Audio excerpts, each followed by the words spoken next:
ಈ ದಿನ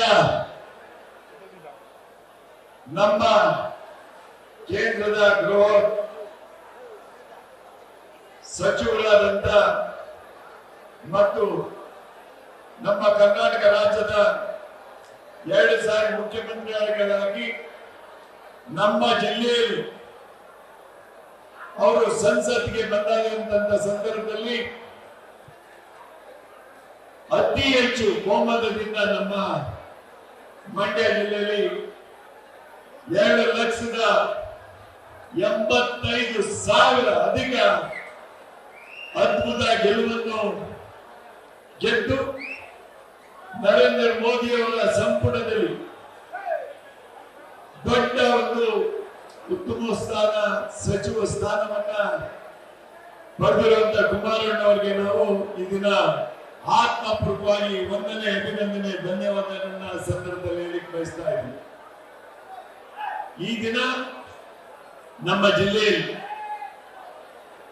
ಹೋದ ವಾರ ಪುಟ್ಟರಾಜಣ್ಣವರ ನೇತೃತ್ವದಲ್ಲಿ ಒಂದು ಅಭಿನಂದನಾ ಕಾರ್ಯಕ್ರಮ, 2ನೇ ಕಾರ್ಯಕ್ರಮ ನಮ್ಮ ಕೆಆರ್ಪೇಟೆಯಲ್ಲಿ ನಡೀತಾ ಇದೆ. ಈ ಸಂದರ್ಭದಲ್ಲಿ ವೇದಿಕೆ ಮೇಲೆ ಉಪಸ್ಥಿತರಾದಂತ ನಮ್ಮ ಆತ್ಮೀಯ ಜಾತ್ಯತೀತ ಜನತಾ ದಳದ ವಿಧಾನಸಭಾ ಅಲ್ಲಿ ಅಪೋಸಿಷನ್ ಲೀಡರ್ ಆದಂತ ಸುರೇಶ್ ಅವರೇ ಮತ್ತು ಎಲ್ಲ ವೇದಿಕೆ ಮೇಲೆ ಉಪಸ್ಥಿತರಾದಂತ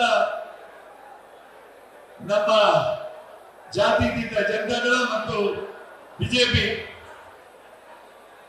ಮುಖಂಡರೇ ಮತ್ತು ನಮ್ಮ ತಾಲೂಕಿನ ಜನಪ್ರಿಯ ಶಾಸಕರೇ, ವೇದಿಕೆ ಮೇಲೆ ಉಪಸ್ಥಿತರಾದಂತ ಎಲ್ಲ ಗಣ್ಯರು ಮತ್ತು ಇಲ್ಲಿ ಉಪಸ್ಥಿತರಾದಂತ ಎಲ್ಲ ನನ್ನ ತಂದೆ ತಾಯಿಗಳೇ, ಅಣ್ಣ ತಮ್ಮಂದಿರೇ, ಅಕ್ಕ ತಂಗಿಯರೇ, ಸಮಯ ಆಗಿದೆ, ಹೆಚ್ಚಾಗಿ ಮಾತಾಡುವಂತ ಸಂದರ್ಭ ಅಲ್ಲ. ಆದ್ರೂ ಸಹ ಕಾಂಗ್ರೆಸ್ ಸರ್ಕಾರದ ಬಗ್ಗೆ ನಾವು ಮಾತಾಡಲೇಬೇಕಾಗ್ತದೆ.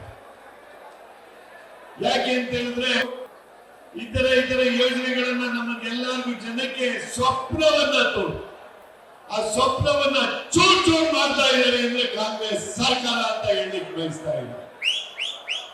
ಯಾಕಂತ ಹೇಳಿದ್ರೆ ಏನು ಅಭಿವೃದ್ಧಿ ಇಲ್ಲ ದೇಶದಲ್ಲಿ, ಬರೀ ಕೈಲಿ ಬಳ ಹಾಕೊಂಡು ಸರ್ಕಾರವನ್ನ ನಡೆಸ್ತಾ ಇದ್ದಾರೆ. ಸರ್ಕಾರಕ್ಕೆ ನಾಚಿಕೆ ಆಗ್ಬೇಕು ಅಂತ ನಾನು ಹೇಳಲಿಕ್ಕೆ ಬಯಸ್ತಾ ಇದ್ದೀನಿ. ಟೀಕೆ ಟಿಪ್ಪೆಗಳನ್ನ ಬಿಡಿ ಸ್ವಾಮಿ, ನಿಮ್ಮ ಹಗರಣಗಳನ್ನ ನಿಲ್ಲಿಸಿ. ಫಸ್ಟ್ ಯಾರು ನೋಡಿ ಎಲ್ಲಿ ನೋಡಿ ಹಗರಣ, ಯಾತಕ್ಕಾಗಿ ಹಗರಣ? ಬೇರೆ ಸ್ಟೇಟ್ಗಳಿಗೆ ಚುನಾವಣೆಗೆ ಹಣ ಕೊಡೋದಕ್ಕೆ ಹಗರಣ. ನಾಚಿಕೆ ಆಗ್ಬೇಕು. ನಮ್ಮ ಕರ್ನಾಟಕದ ಬಡವರ ರಕ್ತವನ್ನ ಹೀರಿ ಬೇರೆ ಸ್ಟೇಟ್ಗೆ ಸಹಾಯವನ್ನ ಮಾಡ್ತಾ ಇದ್ದೀರಲ್ರಿ, ಚುನಾವಣೆಗೆ ನಾಚಿಕೆ ಆಗೋಲ್ವ ನಿಮ್ಮ ಸರ್ಕಾರಕ್ಕೆ ಅಂತ ಹೇಳಿ ಬಯಸ್ತಾರೆ. ಆಗಲ್ವಾ ನಿಮ್ಮ ಸರ್ಕಾರ ನಡೆಸಕ್ಕೆ ಇಳುವರಿ ಕೆಳಗಡೆ? ನಾವಿದ್ದೀವಿ ಸರ್ಕಾರ ನಡೆಸಕ್ಕೆ. ಬಿಜೆಪಿ ಜೆಡಿಎಸ್ ನಿಂದ ಉತ್ತಮವಾದ ಸರ್ಕಾರವನ್ನು ನಡೆಸ್ತೀವಿ. ಯಾವುದೇ ಕೊರತೆ ಇಲ್ಲದೆ ಸರ್ಕಾರವನ್ನು ನಡೆಸ್ತೀವಿ. ಏನು ಲೂಟಿಗೆ ಲಿಮಿಟ್ ಬೇಕು, ಈ ಸರ್ಕಾರಕ್ಕೆ. ಅದಕ್ಕೋಸ್ಕರ ನಿಜವಾಗ್ಲೂ ಶೀಘ್ರದಲ್ಲೇ ನೀವು ಸರ್ಕಾರವನ್ನು ತ್ಯಾಗ ಮಾಡಿ ಸ್ವಾಮಿ. ಅಪೋಸಿಷನ್ ಕುತ್ಕೊಂಡು ಕೂಗಾಡಿ, ನಾಚಿಕೆ ಆಗ್ಬೇಕು. ಅಪೋಸಿಷನ್ ಕೂಗಾಡುವಂತ ಕೆಲಸಗಳನ್ನ ನೀವು ಮಾಡ್ತಾ ಇದ್ದೀರಿ ಸದನದಲ್ಲಿ ಹೇಳಿ. ನಮ್ಮ ತಾಲೂಕಿನಲ್ಲಿ ನಾನು ಸಚಿವನಾಗಿದ್ದಾಗ ನಾನು ಬಿಜೆಪಿ ಸರ್ಕಾರದಲ್ಲಿ ಈ ಜಿಲ್ಲೆಗೆ ಜಲಜೀವನ ಮಿಷನ್ನಲ್ಲಿ ನಮ್ಮ ಕೆಆರ್ಪೇಟೆ, ಪಾಂಡವಪುರ, ನಮ್ಮ ನಾಗಮಂಗಲಕ್ಕೆ 800 ಅಧಿಕ ಹಣವನ್ನು ತಂದುಕೊಟ್ಟೆ. ಮತ್ತು ಇನ್ನ 4 ತಾಲೂಕಿಗೆ 1400 ಕೋಟಿ ನನ್ನ ತಾಯಿಯಂದಿರ ಮನೆ ಮನೆಗೆ ಈಗ ನಲ್ಲಿ ಬರ್ತಾ ಇದೆಯಲ್ಲ ನಿಮ್ಗೆ, ಅದು ಕೊಟ್ಟದ್ದು ನಮ್ಮ ಸರ್ಕಾರ, ಇವ್ರ ಸರ್ಕಾರ ಅಲ್ಲ. ನಾನು ಸಚಿವನಾಗಿದ್ದೆ ಮಂಡ್ಯ ಜಿಲ್ಲೆಯಲ್ಲಿ.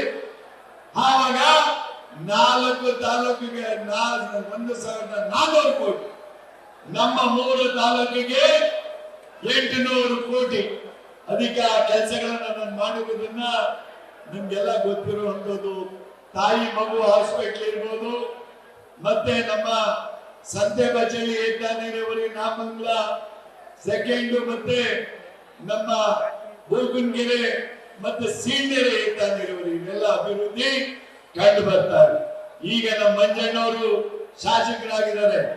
ನಮ್ಮ ಜಿಲ್ಲೆಯಲ್ಲಿ ಬಿಜೆಪಿ ಮತ್ತು ಜೆಡಿಎಸ್ ಒಬ್ಬರೇ ಶಾಸಕರು, ಯಾರು? ನಮ್ಮ ಮಂಜಣ್ಣವರು.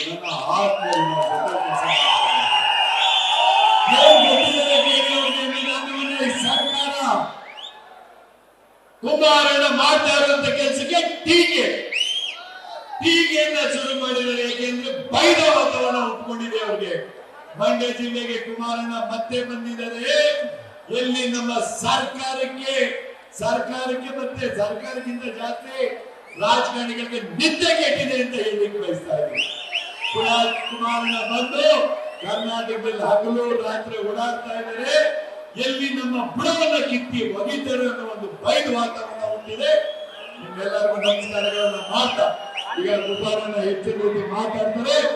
ಅವರು ನಿಜವಾಗ ಹಣ 300 ಎಕರೆ ಜಮೀನು, ನಮ್ಮ ಇಲ್ಲಿ ಒಂದು ಫುಡ್ ಪಾರ್ಕ್ ಮತ್ತೆ ನಮ್ಮ ಒಂದು ಗಾರ್ಮೆಂಟ್ ಫ್ಯಾಕ್ಟರಿ ಇದೆ, ಅಲ್ಲಿ ಎಕ್ವಿಜೇಷನ್ ಆಗಿದೆ ಅಶೋಕ್ ನಗರದಲ್ಲಿ. ತಮ್ಮ ನೇತೃತ್ವದಲ್ಲಿ ಏನಾದ್ರು ಒಂದು ನಮ್ಮ ಮಂಜಣ್ಣರು ಹೇಳಿದಾಗೆ ಒಂದು ಮಂಜಣ್ಣವ್ರನ್ನು ಮನವಿಯನ್ನಾಗಿ ರೆಡಿ ಮಾಡಲಿ.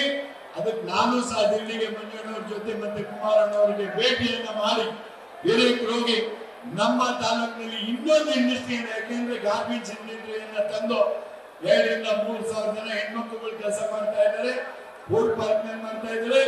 4,000 ರಿಂದ 5,000 ಜನಕ್ಕೆ ಕೆಲಸಗಳನ್ನ ಕೊಡುವಂತ ಕೆಲಸಗಳನ್ನ ನಮ್ಮ KRಪೇಟೆ ತಾಲೂಕಿನಲ್ಲಿ ನಾವು ದಯವಿಟ್ಟು ಮಾಡಿಕೊಡ್ಬೇಕು ಅಂತೇಳಿ ನಿಮ್ಗೆ ವಂದಿಸಿ, ಈ ಕುಂತಿರುವಂತ ಪುಣ್ಯಾತ್ಮರು ಎಲ್ಲರಿಗೂ ನಾನು ಸಾಷ್ಟಾಂಗ ನಮಸ್ಕಾರಗಳನ್ನ ಮಾಡಿ ನನ್ನ ಮಾತಿಗೆ ವಿರಾಮ ಕೊಡ್ತಾ ಇದ್ದೀನಿ. ನಮಸ್ಕಾರ. ನ್ಯೂಸ್ ಫಸ್ಟ್, ನಿರ್ಭೀತಿಯಿಂದ ನಿಮ್ಮ ಪರವಾಗಿ.